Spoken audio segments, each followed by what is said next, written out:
পড়বো হচ্ছে ওয়ালির formula, Wallis formula.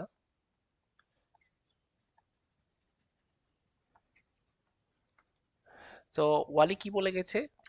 So ওয়ালি যে স্টেটমেন্টটা দিল সেটা বলছে if n is a positive integer, যদি n হচ্ছে একটা পজিটিভ ইন্টিজার হয়, অর্থাৎ একটা পজিটিভ নাম্বার হয়, তাহলে integration of limit 0 to π/4 sin nx dx এর sin two the power nx dx এবং integration of cos nx dx on the limit 0 থেকে π/2, এই দুইটা ইকুয়াল হবে। কখন ইকুয়াল হবে? যখন এইটা ফিল আপ করবে n-1, n-3, n-5, নিচে divided by n into n-2, n-4।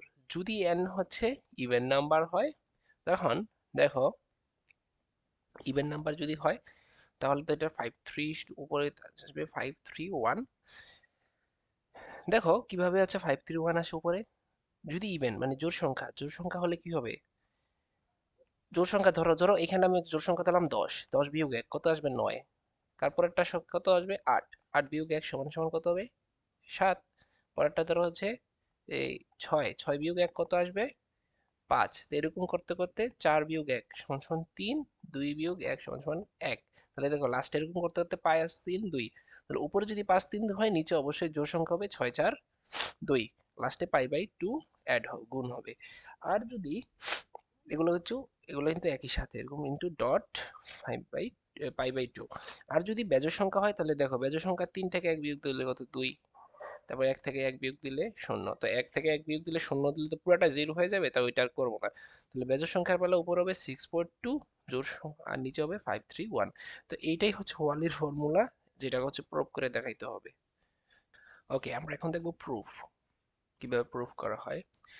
তো প্রথমে আমরা দেখো দুইটা রিডাকশন ফর্মুলার কথা বলছিল, সাইনের রিডাকশন এবং কসের রিডাকশন আমার স্টেটমেন্টে। তাহলে আমি সাইনের রিডাকশনটা নিলাম, তো লিখবো যে from reduction formula of sign n sin two the power n x dx।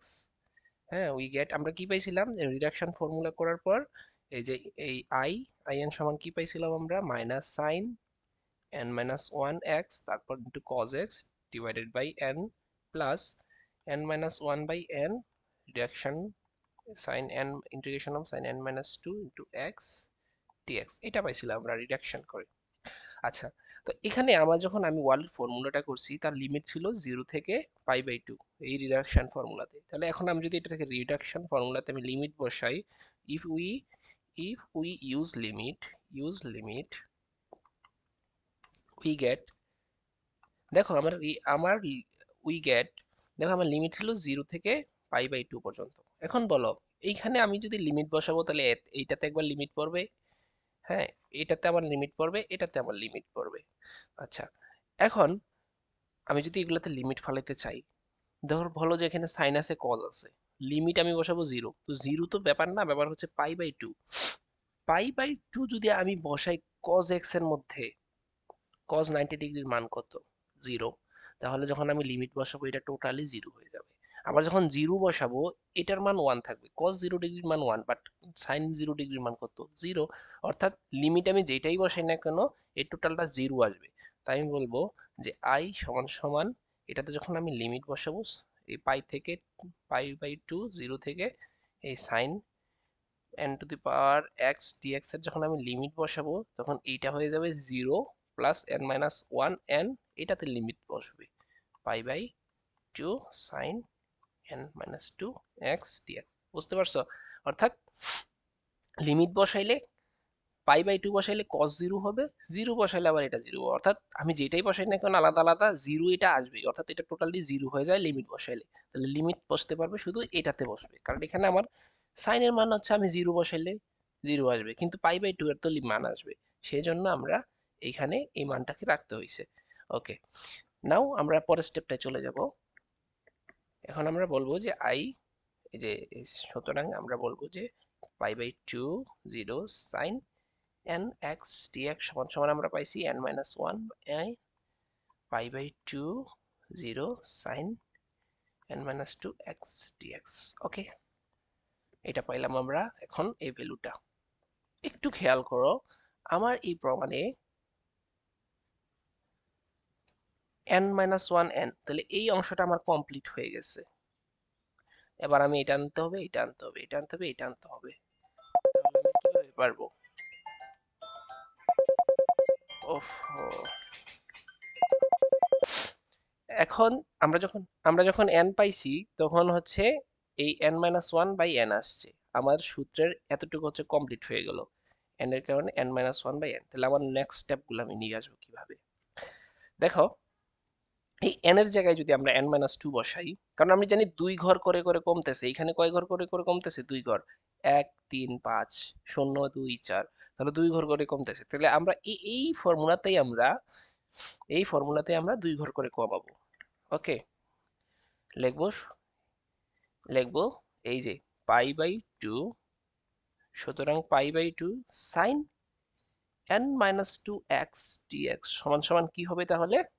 এখানে তাহলে 2 কমবে, তাহলে n মাইনাস কত হবে? 1 ছিল আগে 3 হয়ে যাবে, n ছিল n-2 হয়ে যাবে। তাহলে π/0 0, এখানে কি হবে? sin n-4x dx। আমরা আরেকটা স্টেপ করব, সমান π/2 0 sin n-4x n-4x dx সমান সমান কমবে, তাহলে n এখানে আরো 2 কমবে, তাহলে n থেকে 3 থেকে আরো 2 5, 4 π/2 সরি 2 0 sin n-6x dx। আর আমাদের পরেরটা যাওয়ার দরকার নাই। ওকে, তাহলে ধরলাম এটা ইকুয়েশন 1, ইকুয়েশন 2, ইকুয়েশন 3। এখানে কিন্তু বলে দিতে হবে, ব্র্যাকেট দিয়ে বলবো যে রিপ্লেসিং n উইথ n-2 দ্বারা রিপ্লেস করছি n কে। পরেরটা হচ্ছে রিপ্লেসিং n-2 উইথ n-4, এগুলো বলে দিতে হবে। ওকে, তাহলে আমরা 1 2 3 ইকুয়েশন পাইছি। তাহলে আমরা এখন হচ্ছে 1 2 3 এর ভ্যালুটা একসাথে করব। নাও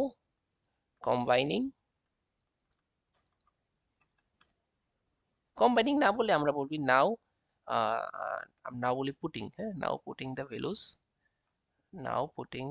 নাও putting the values of 2 and 3 in equation 1, we get, আমরা কি পাবো? দেখো, একটু ছোট করে দেখাই।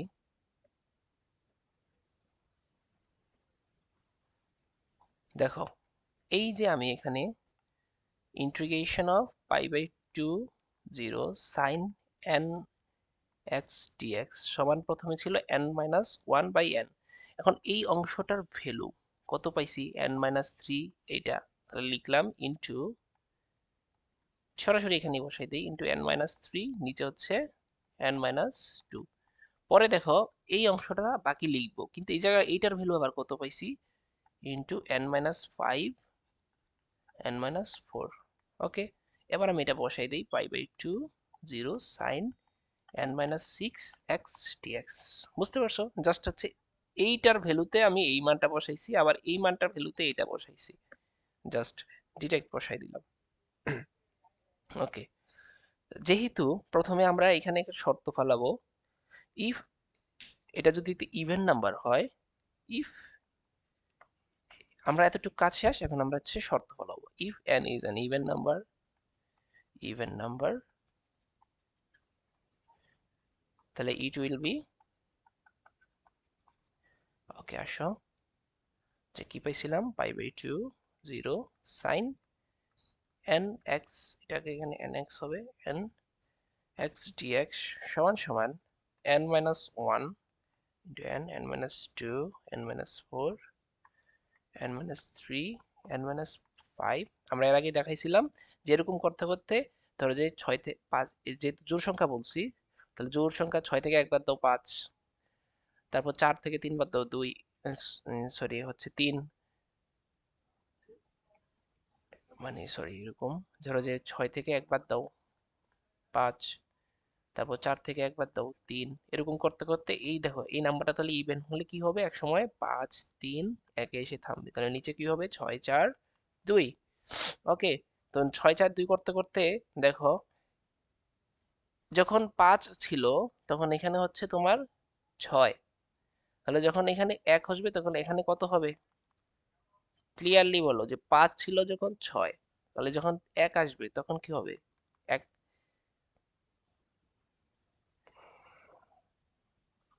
n মাইনাস 6, তাহলে n মাইনাস 6 হয়েছে। তাহলে যখন 1 আসবে তাহলে 1 মাইনাস,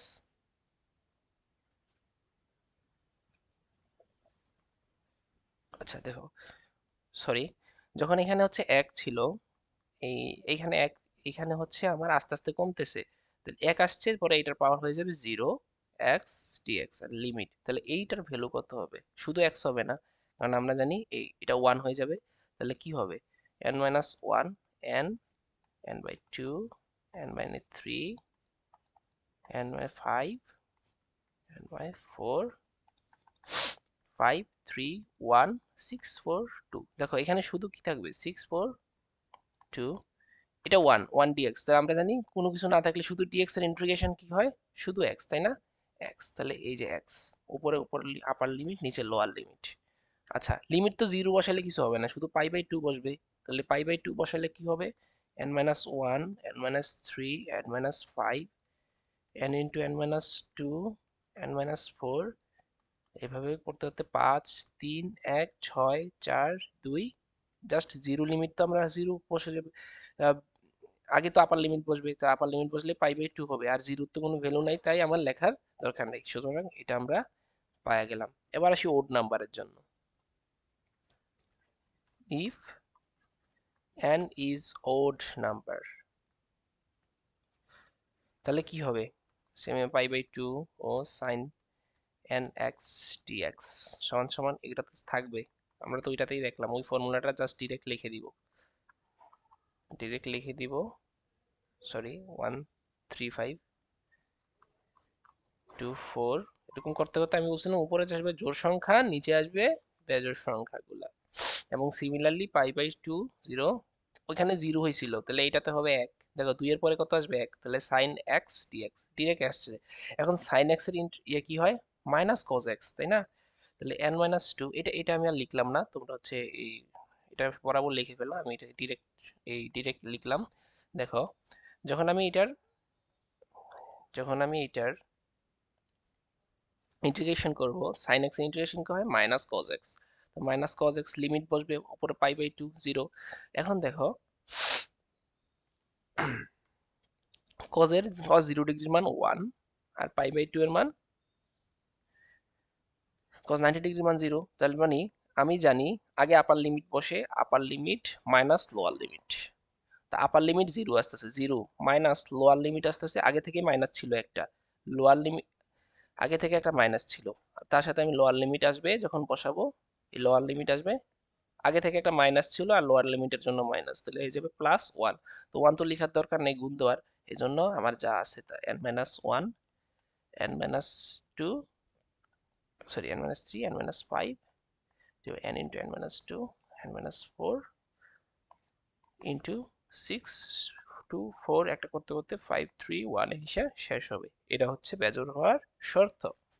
ওকে, তাহলে এইটাই হচ্ছে আমার সাইনের বেলা শর্ত। ঠিক এরকম ভাবে সিমিলারলি কজের শর্তটাও বের করে নিতে হবে, সিমিলারলি কজের বেলাও সেম সূত্রটা শর্ত ব্যবহার করে নিতে হবে। তা আমরা সেটার জন্য আমরা কোনো অনেকে হচ্ছে বিস্তারিত কজেরটাও করে দেখায়, বিস্তারিত কজেরটা কোনো করার দরকার নেই, ইজিলি এটা আমি ত্রিকোণমিতিক অ্যাপ্লাইয়ের সাহায্যে আহ, ত্রিকোণমিতিক আহ, ত্রিকোণমিতি অ্যাপ্লাই করে শর্টকাটে প্রমাণটা করা যায়, ফুল করার দরকার নাই। অ্যাগেইন আমরা বলবো যে অ্যাগেইন কজেরটা তো দেখাইতে হবে, তো কজেরটা again pi by 2 0 cos and এক্স ডিএক্স। আচ্ছা, এটাকে আমরা এইভাবে বলতে পারি না? আমরা জানি কোঅর্ডিনেট যদি চেঞ্জ করি cos n x, এটাকে আমি বলতে পারবো পাই বাই 2 x dx, আমরা অক্ষ চেঞ্জ করতেছি, তাহলে এটাকে আমরা বলবো, সরি x তো হবে না, cos n pi by 2 x dx, just value তো সেমই থাকতেছে। এখন দেখো, আমরা জানি যখন পাই বাই 2, এই যে পাই বাই 2 মাইনাসের সামথিং আমরা যখন বিয়োগ করি, তখন সেটা এক অক্ষ চেঞ্জ করলে সাইন হয়ে যায়, তাহলে pi by 2 0 sine n x dx, দেখো যেটাই cos n x dx সেটাই sin n x dx, সুতরাং আমি কি এটা বলতে পারি? সুতরাং i সমান সমান যাই ছিল সাইন এন এক্স ডিএক্স, ওইটাই হচ্ছে আমার কি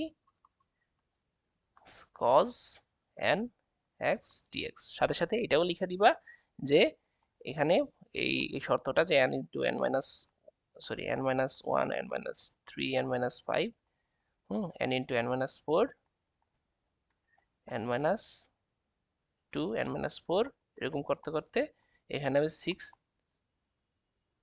five three one, six four two into pi by two, যখন এন হচ্ছে even number, n is even, আর যখন ওড হবে তখন n into n minus one, n minus three, n minus five, n into n minus two, n minus four into two, এভাবে six four two five three one, এটা যখন n is odd number.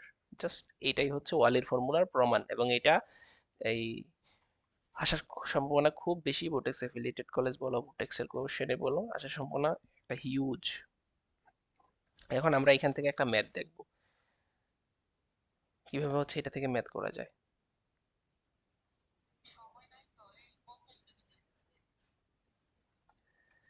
দেখো না, আমরা একটা এই ম্যাথটা করব। দেখো এন হচ্ছে ওড নাম্বার, তাহলে ওড নাম্বার হলে আমরা জানি যে প্রথমে seven minus one, seven minus three, seven minus five, এরকম করতে করতে যাবে লাস্ট পর্যন্ত আমরা করব। যেহেতু ছোট সংখ্যা তাই আমরা সেভেন মাইনাস, সেভেন তো আর করা যাবে না, জিরো হয়ে যাবে, তাহলে এতটুকু পর্যন্তই আমরা রাখবো। পরে নিচে জানি n into n minus two, n minus four, n minus six. Six কেন দিলাম, কারণ এটা যতক্ষণ পর্যন্ত না একের কাছাকাছি যায়, একের কাছাকাছি যায়, যতক্ষণ পর্যন্ত দুইয়ের কাছাকাছি যায় চলতে থাকবে ওড নাম্বারের বেলায়। তাহলে আমার এটা জাস্ট গুণ করে যত আসবে অতই আমার ভ্যালু। এই হচ্ছে আমার এগুলার ম্যাথ। Thank you.